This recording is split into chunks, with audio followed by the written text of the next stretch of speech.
اور وہ جو کچھ وہ کر رہا ہے وہ بالکل ٹھیک کر رہا ہے. تو یہ ہے صبر.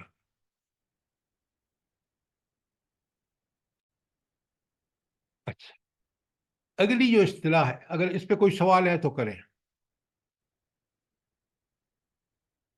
سر اگلی جو یہ جو اتنی بڑی بڑی آزمائشیں آتی ہیں انسانوں پہ، یہ اس میں بھی تو صبر کرنا چاہیے اور یہی سوچنا چاہیے کہ یہ میرے رب کی طرف سے ہے، آئی ہے تو چلی بھی جائے گی نا، بس یعنی کہ یقین بھی ہونا چاہیے اور صبر کرنا چاہیے نا. اس رب پہ توکل ہوگا تو آپ صبر کریں گے کہ رب کی طرف سے بالکل آئی ہے، بالکل. دور بھی وہی کرے گا. تو آپ ایک تو ذاتی طور پر صبر کرتے ہیں. اچھا، صبر کے لیے کون سی چیز بہت ضروری ہے، سب سے ضروری، کہ جس سے ہمیں صبر ملتا ہے؟ سر ایمان نماز، ہونا چاہیے پکا. نماز. وَاسْتَعِينُوا بِالصَّبْرِ وَالصَّلَاةِ، آپ نے بالکل ٹھیک کرا. اچھا، تو نماز کیسے صبر کا باعث بنتی ہے؟ جلدی بتائیں. جی السلام علیکم. وعلیکم السلام ورحمۃ اللہ. جی میں پوچھ رہا تھا کہ یہ صبر کے اوپر بات آپ کر رہے ہیں، تو اس میں ایک تو صبر وہ ہے جب آپ کے پاس اختیار ہے تو آپ اس کو صبر کا استعمال کر رہے ہیں. ایک یہ ہے کہ آپ کا اختیار نہیں، آپ مجبور ہیں.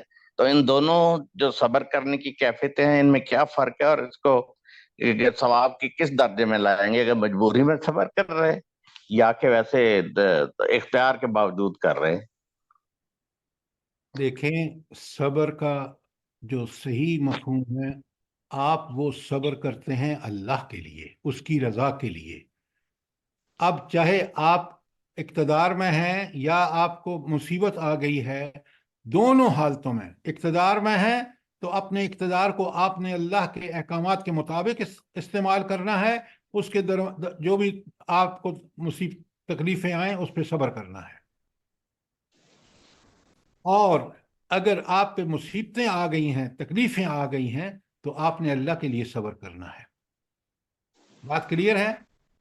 صبر ایک کیفیت ہے کہ آپ نے ہر اس کام کو کرنا ہے جو اللہ چاہتا ہے، اور اس کے لیے آپ کو اپنے آپ کو روک کے رکھنا ہے.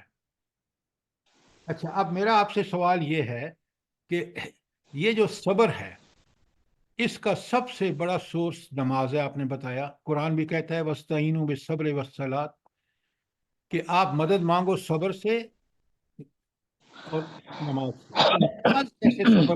نماز کیسے ہمارے لیے صبر کے لیے ہمیں استقامت دیتی ہے؟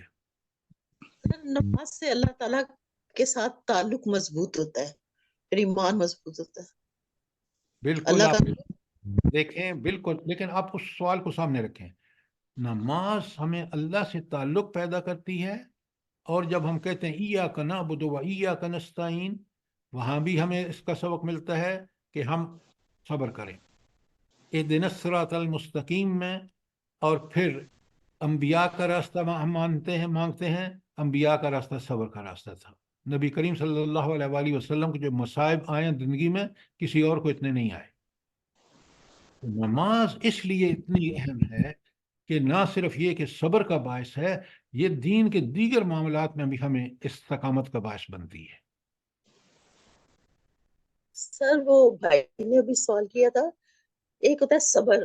صبر یہ ہے کہ آپ کے اختیار میں کوئی چیز ہے اور آپ اس کو چھوڑ رہے ہیں، اور دوسرا اس کے ساتھ ہوتا ہے برداشت، یعنی آپ کی وہ برداشت استطاعت. بھی تو صبر ہے. اگر برداشت اللہ کے لیے کر رہے ہیں تو وہ صبر نہیں ہے، تو اور کیا ہے؟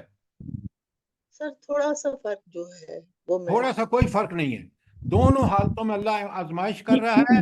اور صبر یہ ہے کہ آپ اس تکلیف میں ہوں یا آپ اقتدار میں ہیں، اختیار میں ہوں، نعمتیں مل رہی ہیں، آپ اس اللہ کے حکم کے مطابق استعمال کریں. سر ایسا ہے کہ صبر کی تین اقسام ہیں. صبر کیا ہے؟ صبر کی تین اقسام ہیں. جی. نیکی پر صبر کرنا، گناہوں سے بچنے پر صبر کرنا، مشکلات کا سامنا کرنے پر صبر کرنا. جی بالکل ٹھیک ہے. جب مشکلات پر صبر کرنا سہنا ہے، اور پہلی دونوں جو ہیں کہ حق پر عمل کرنے میں صبر کرنا اور برائی سے رکنے میں صبر، وہ ڈٹ جانا ہے. تو ابن حزم نے اس کی بڑا پیارا لفظ کہ ڈٹنا جو ہے اللہ کے لیے ڈٹ جانا اور اللہ کے لیے سہنا، یہ سارا صبر اس کے اندر آ جاتا ہے، ساری مشکلات آ جاتی ہیں۔ محترم یہ بتائیے ذرا، یہ صبر کی کوئی لمٹ بھی تو ہوتی ہوگی، کیونکہ ہم جو پڑھتے ہیں تو اس میں دیکھا ہے کہ نبیوں نے بھی اپنی قوموں کے رویوں سے تنگ آ کر آخر میں بد دعا کر دی، تو کیا یہ ہم کہیں گے کہ وہ بے صبرے ہو گئے تھے، یا کہ کیا یہ معاملہ، اس کو کس میں گردانیں گے ہم؟ دیکھیں، آپ اگر سوال سمجھنے لیے کر رہے ہیں تو آپ کو سمجھ آ جانا چاہیے کہ نبی کا مقام دوسرا ہے، اس کا اسائنمنٹ دوسرا ہے، آپ کا اور میرا دوسرا ہے۔ نبی آتا ہے، وہ اللہ کے دین کو، نبی حضرت نوح علیہ السلام نے 800 سال تک دعوت کا کام کیا، اور جب ان کو بالکل مایوسی ہوئی تو انہوں نے اللہ سے بد دعا کی، اللہ نے فوراً قبول کر لی۔ اب نبی کو اپنے درجے پہ رکھیے اور میں اور اپنے درجے پہ رہیں، اور ہم اپنے درجے پر اس صبر کو سمجھ کے اس کو اختیار کریں۔ بات سمجھ آ گئی آپ کو؟ سر جی ہمارے سمجھ آ گئی، صلی اللہ میں علیہ یہ وسلم نے جاننا، تو بد دعا نہیں جی کی اپنی امت کے لیے۔ اچھا، اب صبر کا بات اس پہ کافی ہو گئی، اب میں آتا ہوں شکر کی طرف۔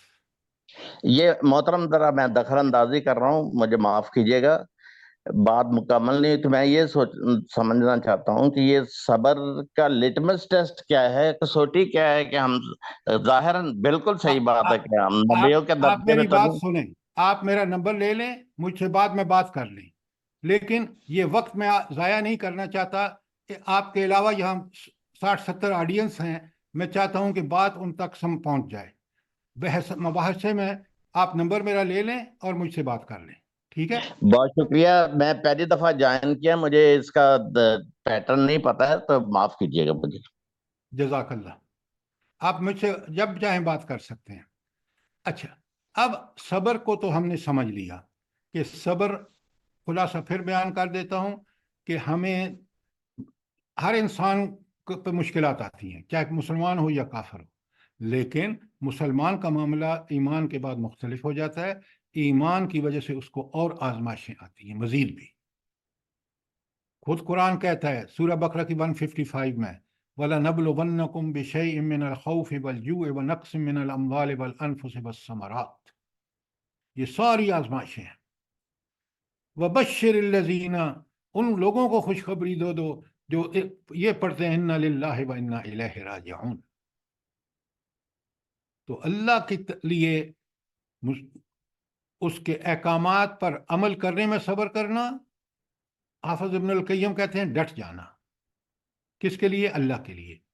برائیوں سے رک جانا، اس لیے کہ برائیاں آپ کو دنیاوی فوائد تو دیتی ہیں، آخرت میں نقصان دہ ثابت ہوتی ہیں۔ خود دنیا میں بھی آپ دیکھ لیں، اپنی قوم کا حال دیکھ لیں، مسلمانوں کا حال دیکھ لیں۔ اور تیسری بات ہے دیگر مصائب، اس کو سہنا یا برداشت کرنا، اور یہ سارا کام اللہ کے لیے، اللہ سے دعائیں مانگتے ہوئے، نمازیں، اقامت نماز کرتے ہوئے اللہ تعالیٰ ان چیزوں کو آسان فرما دے گا، آپ کی تربیت بھی ہو جائے گی اور آپ سے یہ مشکلات ٹل بھی جائیں گی۔ اب آئیے دوسرا جو اس کا بالکل مشکلات اور مصیبتوں کے علاوہ اللہ تعالیٰ کی طرف سے انسان کی زندگی میں اس پر اللہ تعالیٰ کے انعامات بھی ہوتے ہیں۔ انعامات کیا ہوتے ہیں؟ کہ اس کو مال، اولاد، صلاحیتیں وافر اللہ تعالیٰ عطا فرماتے ہیں۔ کیوں؟ اس نے دنیا میں اللہ کا نائب بن کے زندگی گزاری ہے، اللہ نے اس لیے دی ہیں، لیکن یہ الگ بات ہے کہ ہم ان ساری صلاحیتوں، ذرائع اور وسائل کو دنیا کے لیے کھپا دیتے ہیں اور اللہ کو بھول جاتے ہیں۔ لیکن شکر یہ ہے کہ ہم جو بھی نعمتیں، جو بھی وسائل، جو بھی ذرائع اللہ تعالیٰ نے دیے ہیں، سب سے پہلے دل میں یہ اعتراف کریں کہ یہ میرے رب کا کرم ہے۔ یہ بڑی اہم بات ہے۔ دل کا اعتراف پوری طرح اگر ہوگا تو پھر مجھے احساس ہوگا، کیونکہ بات ساری دل کی ہے۔ جب دل میں ایک چیز بیٹھ جاتی ہے، دیکھیں نا، اگر قارون نے کیا کہا تھا، لوگوں نے کہا دیکھ تجھے پر، کہتا ہے قال انما اوتیت علی علم عندی، سورہ اس کا قصص کا آخری رکوع پڑھے، کہتا ہے یہ تو میری محنت کا نتیجہ ہے. یہ مال و دولت جو ہے یہ ہے وہ فساد. مال و دولت اللہ دیتا ہے، اللہ کہتا ہے کہ حلال کماؤ، حلال خرچ کرو وغیرہ، بڑی تفصیلات ہیں اس کی. لیکن جب یہ اللہ تعالیٰ دیتا ہے تو آزمائش کے لیے دیتا ہے. آزمائش کیا ہے؟ سب سے پہلے دل کا اعتراف. ہر نعمت دل میں اس بات کا پکا سچا کہ میں یہ بات سمجھوں کہ میرے رب کا احسان ہے. نمبر 2، اس کا جب دل میں بہت زبردست احساس ہوگا تو زبان سے کہیں گے آپ الحمدللہ، شکر اس اللہ کا، تعریفیں اس اللہ کی جس نے یہ سب کچھ دیا. یہ ہے زبان کا شکر. یہ زبان اللہ تعالیٰ نے دی اس لیے کہ ہم اسی کی تعریفیں، اسی کا شکر، اسی کا ذکر کریں. تو پہلا دل کا شکر تھا، اب دوسرا زبان کا شکر ہوگا، اور تیسرا اہم ترین جو ہے وہ عمل کا شکر ہے. عمل کا شکر کیا ہے؟ کہ وہ نعمت جو اللہ تعالیٰ نے دی ہے اس کو اسی طرح استعمال کیا جائے جس طرح اللہ نے حکم دیا ہے. تو یہ ہے صبر کے 3 درجے: دل کا شکر، زبان کا شکر اور عمل کا شکر. کوئی سوال، کوئی چیز کلیئر نہ ہوئی ہو؟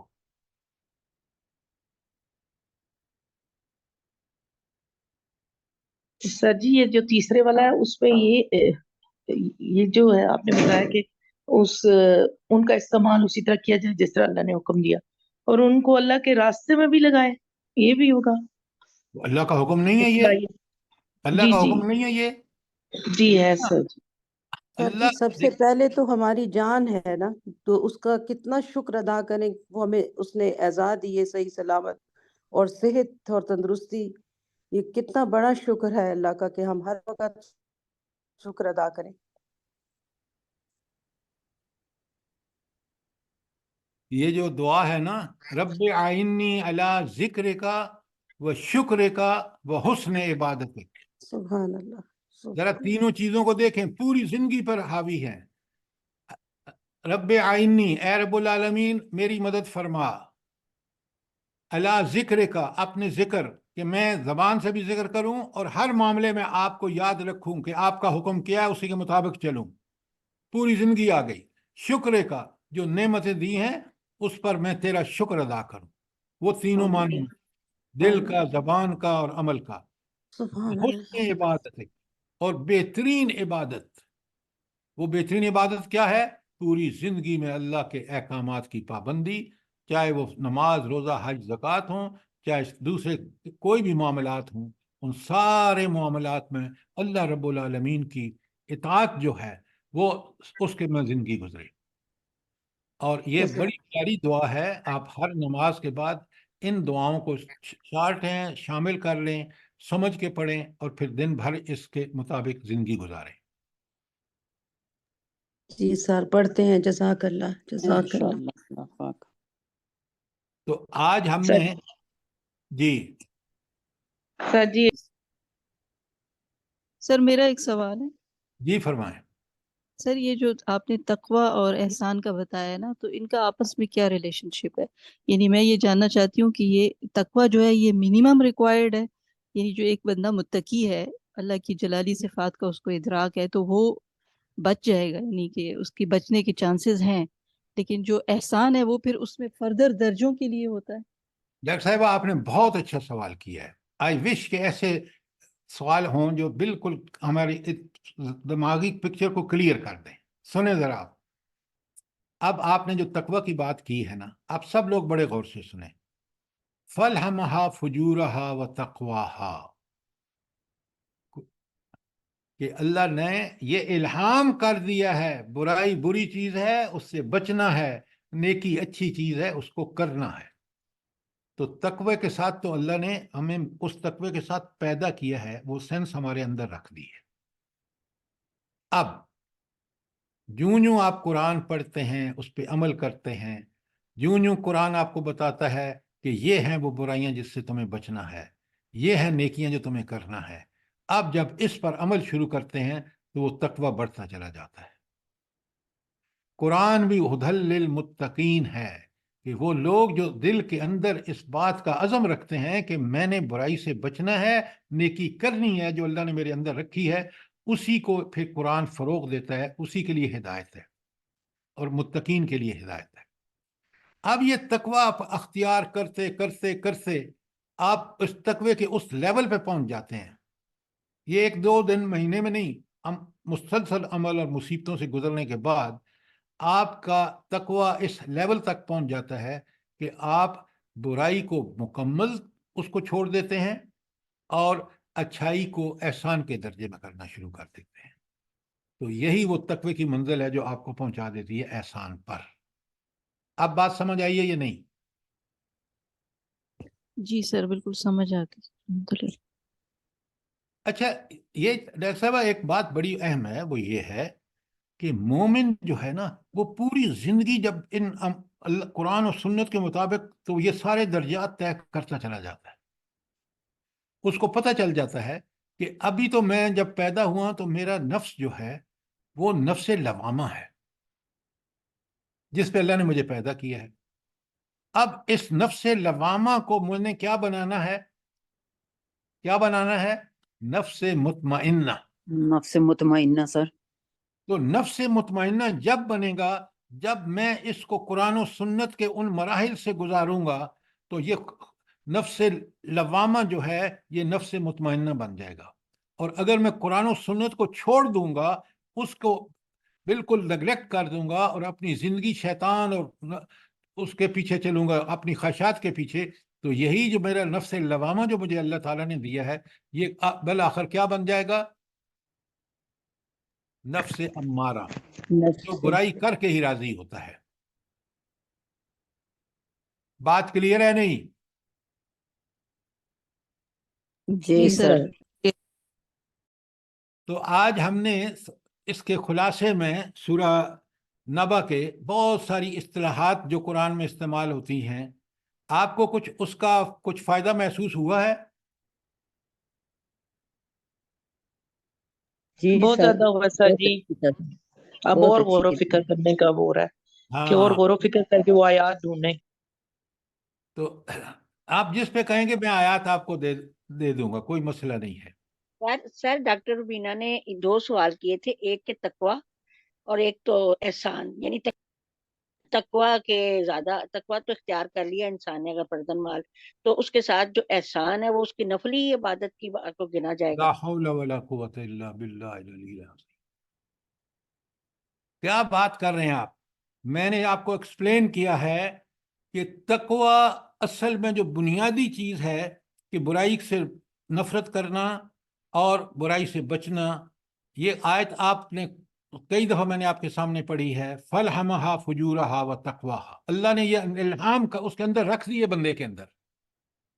اب جب قرآن و سنت پہ عمل کرتا ہے تو وہ یہ تقوی اس کا بڑھتا بڑھتا چلا جاتا ہے کہ وہ برائی اس کو جب مکمل چھوڑ دیتا ہے اور اس کو نہیں کرتا، چاہے اس کو کروڑوں کا فائدہ ہو، اور نیکی کر کے ہی راضی ہوتا ہے، چاہے اس کو اس نیکی کرنے میں تکلیفیں مصیبتیں کیوں نہ آئیں، لیکن وہ راضی۔ یہ تقوی کی وہ کیفیت ہے جو اس کو احسان تک لے جاتی ہے۔ یہاں وہ احسان کے درجے پہ آ گیا ہے۔ کیوں؟ کہ اس نے نیکی کو بالکل ترک کر دی، برائی کو بالکل ترک کر دیا، چاہے اس کو سامنے ہزاروں لاکھوں کا فائدہ کیوں نہ آئے، اور نیکی کو اس نے کر کے چھوڑا چاہے اس کو کتنی تکلیف اٹھانی پڑے۔ یہاں آ کے اس کا تقوی جب اس لیول پہ پہنچا تو وہ احسان کے درجے میں چلا گیا۔ کچھ سمجھ آئیے بات کہ نہیں آپ کو؟ جی جی جی سر، جزاک اللہ سر، جزاک اللہ۔ اور اگر کوئی سوال نہیں ہے، کامنٹ نہیں ہے، تو کل پھر پڑھ کے آئیے، دیکھیں ان اصطلاحات کو ہم کلیئرلی سمجھیں گے تو قرآن ہمیں سمجھ آئے گا۔ اللہ تعالیٰ مجھے بھی اور آپ کو اس کی توفیق عطا فرمائے۔ سر تھوڑا سا پھر ٹائم، جب ٹائم ہو سر پھر غصے کے بارے میں بتائیں کہ اللہ تعالیٰ نے ہمارے اندر غصہ کیوں رکھا ہے، جب اللہ تعالیٰ نے اس چیز کو منع کیا ہے قابو میں رکھو سر، پھر کبھی صحیح اس کے بارے میں بھی آپ نے بتانا ہے کہ غصہ کیوں ہمارے